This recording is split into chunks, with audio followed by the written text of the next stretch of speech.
미국 정부 부채 네. 상향하는 문제 놓고 네. 지금 민주당, 공화당 뭐 극한 대립 벌이고 네. 있는데 사실 과거에 보면은 결국 타협은 그쵸. 됐지만 네네. 그래도 그 와중에서 사실 금융시장 좀 타격이 있었던 적이 꽤 있거든요. 그쵸.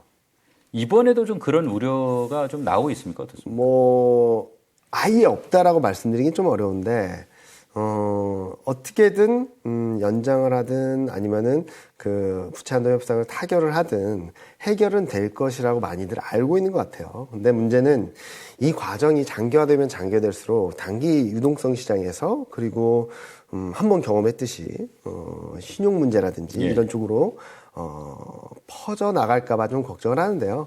일단은 단기 유동성 문제는 조금 있을 수 있습니다. 특히 엑스데이터라고 하죠. 만약에 뉴스나 그런 거 찾아보시면 알 텐데 정부 갖고 있는 자금이 재무가 갖고 있는 자금이 언제 떨어지냐 문제예요. 이게 떨어지게 되면 정부가 셧다운할 수도 있거든요. 그래서 이 과정에서 좀 단기 유동성 시장들이 좀 많이 흔들릴 수 있다 정도로 볼 수 있겠고 이게 앞당겨진다라는 얘기도 있고 뭐 7월에 한다는 얘기도 있고 여러 가지 얘기가 있긴 한데 이 과정에서는 언제든 불쑥불쑥 시장을 잡아내리는 그런 그림 정도까지는 열어놔야 될 필요가 있다라는 말씀을 드리는데 그렇다고 해서 이게 주식시장의 방향성을 바꿀 것인가라는 정도의 흐름들은 조금 그 정도까지는 아닐 수 있다. 단기 흐름들을 좀 움직이게 만들 수는 있다 하더라도 주식시장의 추세적인 방향성은 항상 펀더멘탈에 따라가게 됩니다.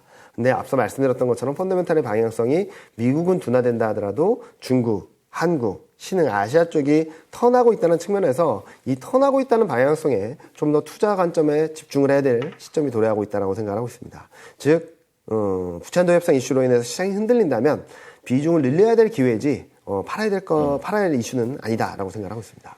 지금 미국, 한국은 경기 회복세가 좀 주춤한 상태입니다. 네. 중국은 어떻습니까?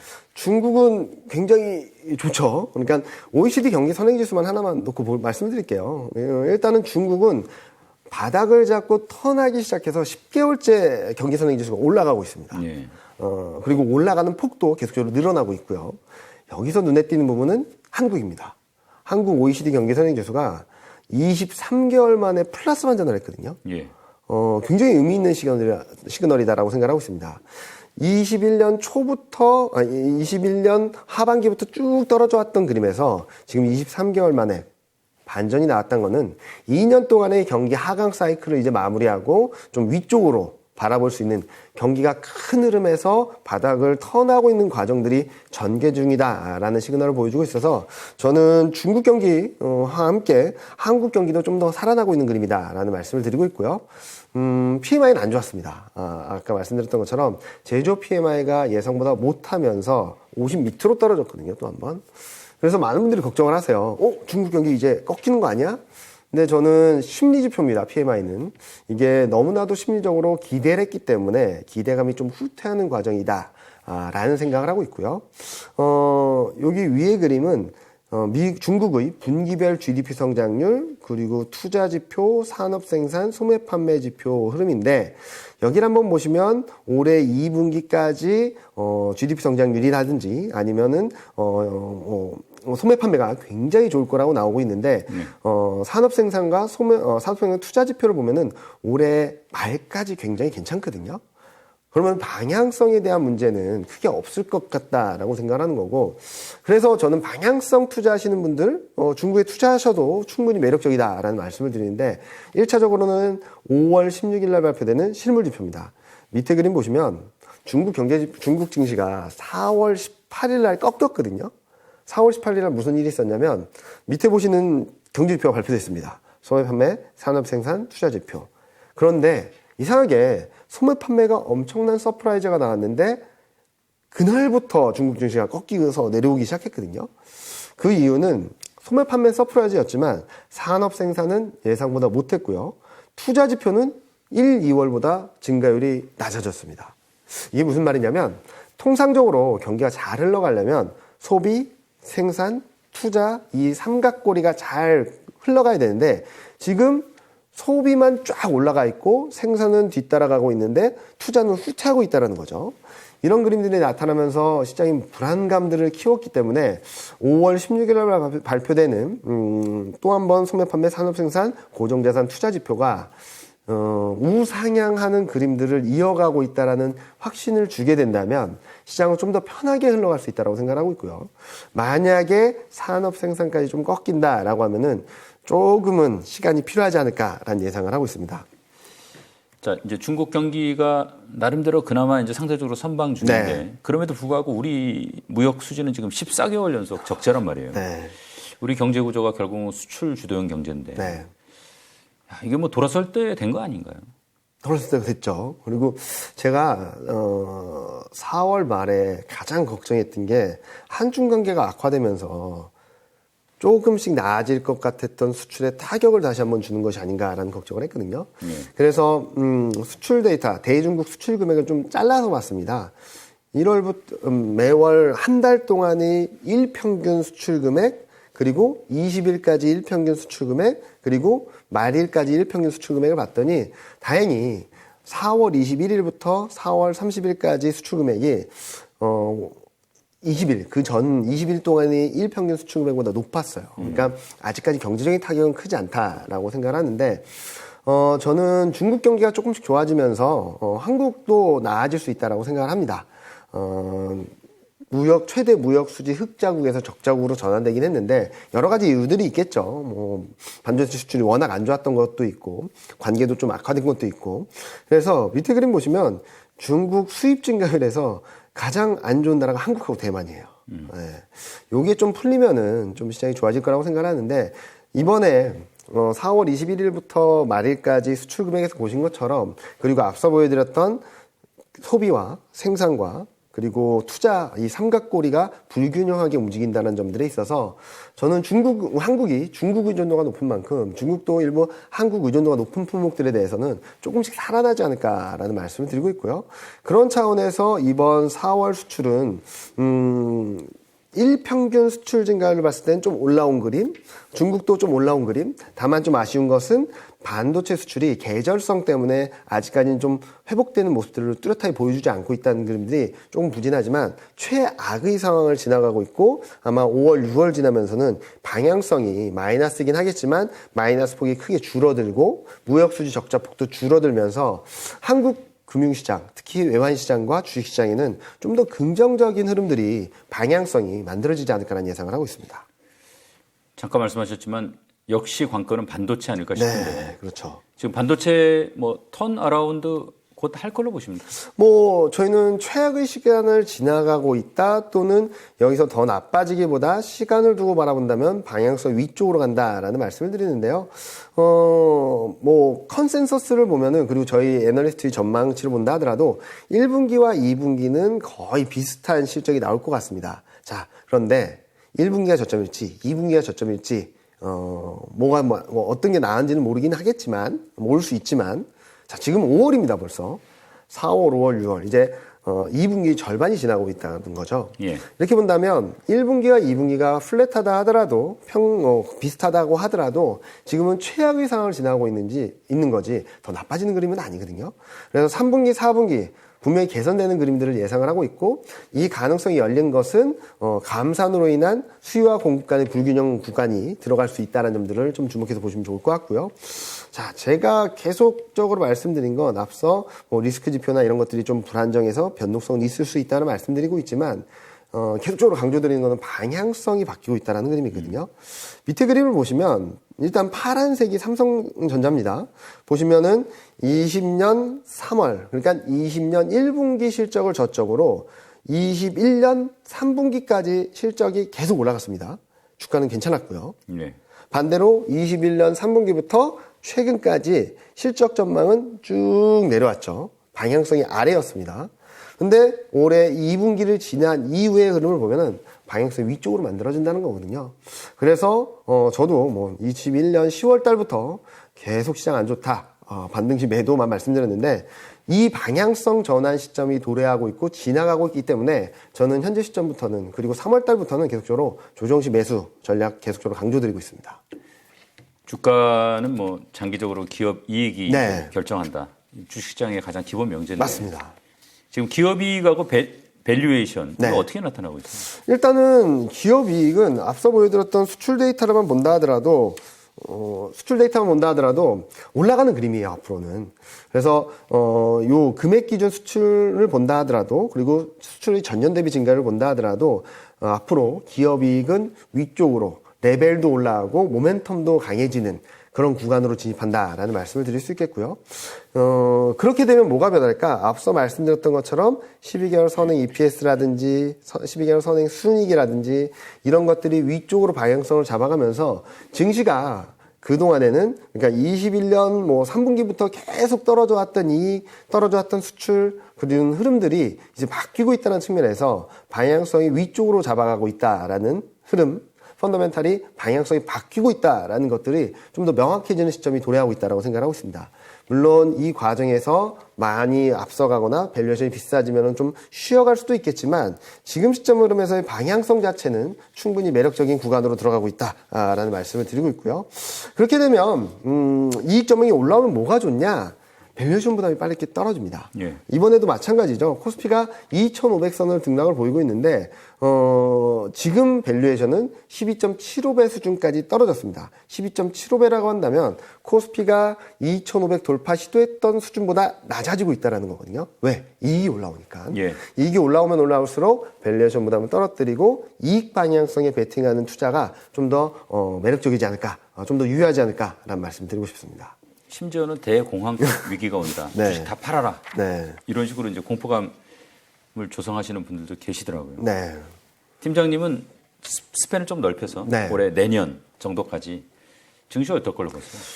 올해까지는 좀 울퉁불퉁한 상승세가 이어질 거라고 생각합니다. 예. 7, 8월 달까지는 한번 기회가 있을 것 같아요. 근데 아까 맨 처음에 뭐 경기 흐름들을 보셨던 것처럼 1분기, 2분기, 좀 넓게 보면 3분기까지는 미국 경기가 버텨주는 가운데 중국 경기가 살아나면서 좀 더 좋은 투자 환경을 만들어줄 수 있다고 생각하거든요. 특히 한국, 중국, 대만 같이 신흥아시아 쪽에. 예. 여기에 반도체 업황, 반도체 실적도 턴어라운드 하게 된다면 전 7, 8월 달까지 뭐 2,700을 넘어서는 흐름이 한번 나올 수 있다라고 생각합니다. 다만 이제 3분기 중반부터 연말까지는 미국 경기가 얼만큼 안 좋아질지, 유럽 경기가 얼마나 안 좋아질지 이런 흐름들 때문에 좀 레벨이 조금은 낮아진 상황에서 박스권 등락을 예상을 하고 있거든요. 왜냐하면은 바닥은 금리 인하에 대한 기대감 좀 잡아줄 수 있다고 생각을 하고 있고요. 자, 그런 흐름을 이어가는 가운데 24년까지 확장을 해서 보면 어떤 국면으로 펼쳐지냐면 미국, 유럽 경기까지 턴어라운드 하는 가운데 물가가 2%대로 가면서 금리 인하 사이클로 진입할 겁니다. 경기가 좋아지는데 금리 인하한다? 이번 금리 인상이 경기가 좋아서 했나요? 아닙니다. 물가 때문에 했습니다. 그래서 연준도 분명히 시그널을 줬거든요. 연준의 점도표만 본다 하더라도 경기와 상관없이 물가만 2%대로 떨어지게 된다면 점도표, 그러니까 기준금리를 23년 5.1에서 24년 4.3, 25년 3.1로 내릴 것이다. 또 다른 의미에서의 통화정책 정상화, 금리 정상화를 가져갈 것이다 라는 시그널을 명확하게 보여줬기 때문에 저희는 23년은 경기 저점이 서로 다른 데 따른 울퉁불퉁한 상승세, 24년은 경기 턴어라운드, 금리 인하 요 두 가지 조합이 맞물리면서 시장은 방향성을 위쪽으로 확실하게 보여주는 그런 그림으로 예상을 하고 있습니다. 자, 앞에서 이제 금리 인하가 현실화될 수 있다는 네. 말씀하셨는데 만약에 그렇게 되면 물가는 잡힙니까? 어떻습니까? 예단하기는 어렵겠지만 예. 요 그림 한번 보여드릴게요. 요 밑에 그림 보시면은 기여도입니다. 기여도. 물가 상승에 얼만큼 기여하는지를 보면은 전년 대비로 봤을 때 압도적으로 높은 게 주거비고요. 그 다음이 음식료입니다. 예. 유가는 최근 마이너스를 기록하면서 물가 안정에 좀 기여를 하고 있죠. 물론 최근 에너지 가격이 반등을 하면서 에너지 때문에 또 물가 오르는 거 아니야 걱정을 하시는데 일단 요 그림을 보여드리겠습니다. 위의 그림은 WTI가 73달러를 가정을 했을 때 전년 대비 변화율인데요. 90달러, 100달러를 가지 않는 한 올해 3분기까지는 마이너스 성장을 이어간다라고 볼 수 있겠죠. 그러면은 유가로 인해서 물가가 떨어지는 속도가 좀 더뎌질 수는 있다 할 수 있겠지만 물가가 올라간다라고 보기는 어려울 것 같다라고 생각을 하고 있고요. 그리고 또 하나 뭐였죠? 주거비와 음식료. 음식료품 가격들이 전년 대비 변화율도 이미 마이너스로 들어갔습니다. 그러면 시차를 두고 음식료품 가격을 좀 진정시켜주는 그런 그림이 그려질 수 있다고 생각하고 있고, 마지막으로는 주택물가인데요. 주택 가격 증가율은 지금 0으로 수렴하고 있고 자칫하면 마이너스로도 갈 수 있다는 전망이 들어오고 있습니다. 근데 주택물가는 아직까지 오르고 있죠. 약 1년 5개월 정도의 시차가 있다라고 감안해서 본다면 늦어도 올해 2분기를 지나면서는 CPI 주택 가격이 꺾이면서 우하향할 수 있고, 지금까지 주택 가격이 하락했던 폭 강도를 감안해 봤을 때 주택 물가가 떨어지기 시작한다면 물가 안정에 큰 도움이 될 수 있다고 생각합니다. 앞서 보여드렸던 것처럼 주택 물가와 음식료 가격이 두 개만 합쳐서 5%를 차지하고 있거든요. 이런 것들이 조금씩 진정되고 내려가는 그림이 보여주게 된다면 올해 4분기에 무조건 2%로 간다라고 장담하기 어렵겠지만 올해 말 내년 초에는 2%에 가까운 또는 3%를 깨고 내려가는 2%에 진입하는 물가를 기대해 볼 수 있지 않을까 하는 예상을 하고 있습니다. 지금 우리 입장에서 굉장히 중요한 이제 달러화의 흐름. 이거는 팀장님 어떤 걸로 보세요? 일단은 달러는 이제 정점은 이미 찍었다라고 생각을 하고 있고요. 그리고 단기 등락은 있다 하더라도 큰 방향성은 우하향, 달러가 약세 쪽으로 갈 것이다 라는 말씀을 드리는데요. 위의 그림을 보여드리는 것은 미국하고 유럽 간의 경제성장률 격차와 기준금리 격차인데요. 누가 힘이 센가? 힘이 센 쪽의 통화가 강호입니다. 2022년 내내 경기 흐름도 통화정책 흐름도 미국이 압도적으로 셌습니다. 달러가 급등을 했던 거죠. 그런데 최근 10월 달에 달러 고점을 찍고 등락을 보이고 있죠. 그 시점이 22년 4분기 미국과 유럽 간의 기준금리 격차가 2%를 찍은 뒤에 1분기부터 이게 툭툭 떨어지기 시작했거든요. 자, 이제 통화정책적인 측면에서는 미국보다 유럽이 세지는 구간으로 들어가니까 이제 꺾여버린 거죠. 아직까지 경기 변수가 남아있다 보니까 좀 등락은 있다라고 생각합니다. 그런데 이 또한 2분기를 기점으로 미국보다 유럽 GDP 성장률이 우위를 보이는 구간으로 들어가게 됩니다. 자, 그러면 올해 2분기를 2022년 4분기를 기점으로 통화정책적인 측면에서 유럽이 세졌고 올해 2분기를 기점으로 경기 측면에서도 유럽이 세지게 된다면 향후 달러는 약세 압력을 높여가면서 하향 안정세를 보일 수 있다고 생각하고 있고요. 단기 등락은 있다 하더라도 저희는 달러 인덱스는 올해 말쯤에는 90포인트 초반, 원달러 환율은 1200원 하향 이탈 시도를 하는 정도까지 열어놓고 있어서 지금 1320원, 1330원대에서 등락을 보이고 있는데 추가 반등이 있다 하더라도 이게 1,400원대로 가는 그림이라기보다는 정점을 찍고 이제 점차 우하향하는 그림이 만들어질 수 있다고 예상을 하고 있습니다. 지금 그러면 한국 같은 경우에 이제 밸류에이션 부담, 이거는 극복할 수 있다고 보십니까? 실적이 높아지는 만큼 충분히 극복할 수 있다라고 말씀드리는데요. 이 그림은 분기별 이익 전망이죠. 영업이익은 작년 4분기, 순이익은 올해 1분기를 저점으로 2분기, 3분기, 그리고 25년까지 쭉 성장하는 방향성이 위쪽으로 만들어지는 그림이 나오게 된다면 12개월 선행 EPS도 계속적으로 올라가는 그림을 보여줄 겁니다. 그래서 좀 더 보여드리기 위해서 연간 PER을 비교해봤습니다. 23년 PER과 24년 PER을 보면은 최근 이익 전망 흐름에 따라서 코스피를 봤을 때 23년 PER은 14배 왔다 갔다 하고 있습니다. 그런데 24년 PER은 10배 이하로 추정되고 있거든요. 이렇게 본다면 기업 이익이 움직임으로써 기업 이익이 개선됨으로써 나타날 수 있는 변화는 단순하게 이익 방향성에 대한 투자도 있겠지만 우리가 그동안 부담스러워했던 밸류에이션 부담이 오히려 더 매력적인 구간으로 들어갈 수 있다는 측면에서 시장의 상승 여력이 점차 높아질 수 있다라고 말씀드리겠습니다. 자, 그러면 이제 이런 강론들 종합해서 투자 전략 한번 좀 살펴보겠습니다. 2분기 분기 투자 전략은 어떻게 보세요? 2분기에는 이제 5월, 6월 2달 남았거든요. 이제 2달 동안에는 삐그덕 할 것 같아요. 굉장히 불안정한 등락을 이어가면서 방향성 자체는 점차 위쪽으로 가져갈 수 있다고 생각하는데 그렇게 보는 이유는 심리적으로도 리스크 지표도 변동성 지표도 아직까지 조금은 불안정하다라는 그림을 나타내는 가운데 펀더멘탈의 변화가 이제 시작되는 과정이거든요.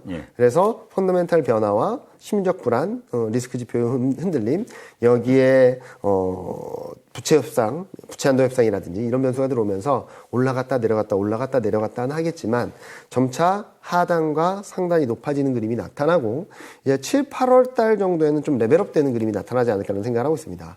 2분기 실적을 확인하게 된다면 이제 하반기 반도체 실적이라든지 반도체 업황이라든지 이런 기대감들이 들어오면서 시장 방향성이 좀 더 위쪽으로 만들어질 수 있다고 생각하고 있어서 2분기에는 시장이 흔들릴 때마다 출렁일 때마다 비중을 담아가는 전략이 맞지 않을까라는 예상을 하고 있습니다.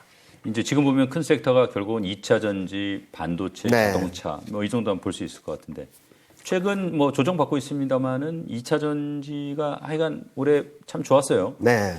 이 조정 시기에 어떻게 해야 됩니까? 일단은 2차 전지는 굉장히 좋은 산업이고, 그러니까 현재 시점에서 50% 넘는 고성장을 하는 산업은 거의 없는 것 같아요.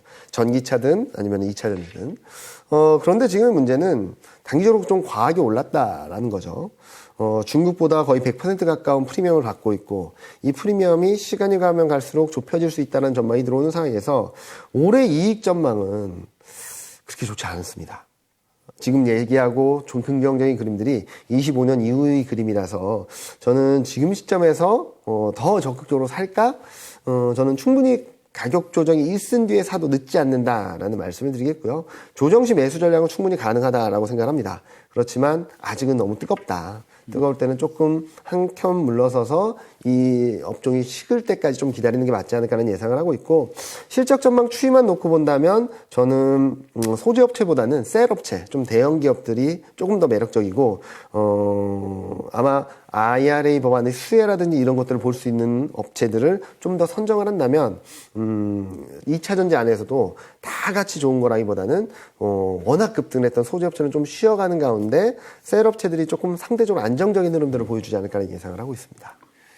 이 앞에서 이제 뭐 반도체 주식 외국인이 정말 네. 꾸준히 사고 있다고 말씀하셨는데 개인도 사실은 그러면 이제 반도체 지금 좀 모아가야 될 때가 된 건 아니에요? 거꾸로 팔고 있잖아요 지금. 네, 이 수급만 보면은 외국인은 적극적으로 반도체를 사고 있습니다. 특히 시장이 많이 부담스럽다라고 할 때는 2차 전지를 굉장히 대부분 매도를 하고 반도체 매수에 더 집중하는 모습을 보여주고 있거든요. 그래서 저는 반도체는 지금부터 무조건 모아가야 된다라는 말씀을 드리고 싶은데, 이익 개선 기여도라는 게 있습니다. 코스피 이익이 100이 늘어난다고 가정했을 때 업종별로 몇 퍼센트를 차지할까를 봤을 때 24년에도 25년에도 압도적인 업종이 반도체입니다. 반도체가 24년, 25년 2년 연속으로 코스피 이익을 이끌어간다는 측면에서 투자자분들은 이런 방향성에 대한 흐름들을 좀 더 머리에 새겨 놓으시고 좀 더 기억하시고 투자를 하시면 좋겠다라는 말씀을 드리고 있고요. 그래서 많이 비유드리는 게 2016년, 17년과 같은 그림입니다. 2016년, 17년에 코스피가 26% 오른 동안 반도체 지수가 100% 올랐습니다.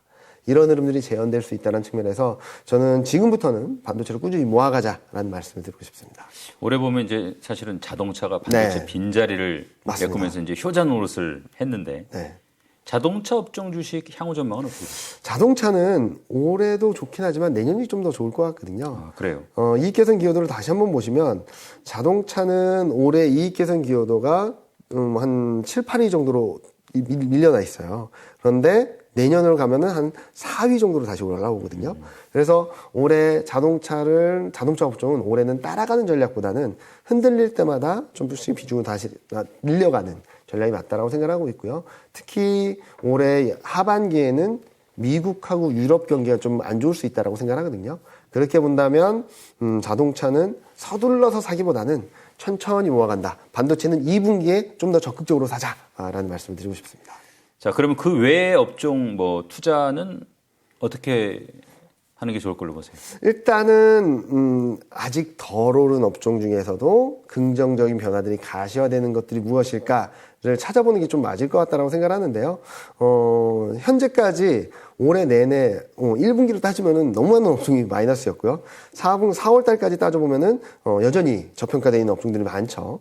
이 가운데 외국인이 순매수 전환 한 업종을 보면은 미디어 교육하고 소프트웨어, 제약 바이오 정도가 있는 것 같습니다. 그리고 좀 요즘 눈에 띄는 것은 뭐 운송이라든지 이런 업종들, 업종들을 보면은 뭐 미디어 교육은 4월 달부터 워낙 많이 올랐어요. 예. 그래서 아직까지 덜 오른 소프트웨어라든지 운송이라든지 조선이라든지 이런 업종들을 보면 좀 더 단기 투자 측면에서도 좀 더 매력적이지 않을까 하는 예상을 하고 있습니다. 특히 앞서 말씀드렸던 것 중에 12개월 선행 순이익이 올라오고 있다는 말씀을 드렸는데 그 턴어라운드를 주도하는 게 일단은 반도체였고요. 두 번째가 운송, 그 다음이 호텔 레저, 그리고 화학, 그리고 조선, 건설 이런 업종들이 있는데 이 중에서 가격 메리트와 외국인 순매수가 좀 더 조합이 돼 있는 업종은 운송하고 조선하고 건설 쪽이거든요. 좀 아이러니하게 중국과 조금 민감도가 높은 업종들이 좀 외국인도 사고 실적도 턴어라운드 하고 있어서 이들 업종에 한 5월, 6월까지 좀 관심을 가져보신다면 충분히 수익을 낼 수 있는 구간으로 들어가지 않을까 하는 예상을 하고 있습니다. 좋은 말씀 많이 해주셨는데 시청자 여러분께 하실 말씀 있으면 듣고 오늘 순서 마무리하겠습니다. 일단은 제가 거의 2년 가까이 시장에서 계속 시장이 안 된다라고만 말씀드렸었거든요. 그 이유는 실적도 경기도 계속적으로 하강 사이클이었기 때문이었습니다. 그런데 최근 들어서는 실적 전망도 올라오는 모습들을 보여주기 시작하고 12개월 OECD 경기선행지수도 23개월 만에 플러스 반전하면서 분명히 2년 동안의 하강 사이클이 끝나고 분위기가 바뀌고 있다는 시그널들이 나오고 있거든요. 이때부터는 조정시 매수 좀 더 적극적으로 펼쳐나갈 때입니다. 큰 물줄기가 바뀌고 있다는 측면에서 시장을 좀 더 주목하고 관심을 갖고 바라보신다면 아마 올해 여름쯤에는 많은 분들이 기대하셨던 수익을 거둘 수 있는 구간까지 시장이 움직이지 않을까 예상을 하니까요. 단기적으로는 좀 등락을 보인다 하더라도 적극적으로 대응을 하시는 게 당분간은 굉장히 좋은 투자 전략이다라는 말씀드리고 싶습니다. 지금 이제 좀 용기를 갖고 네. 조정이 있을 때마다 조금씩 사 모으자 네. 이렇게 좀 이해를 했습니다. 오늘 말씀 고맙습니다. 네, 감사합니다.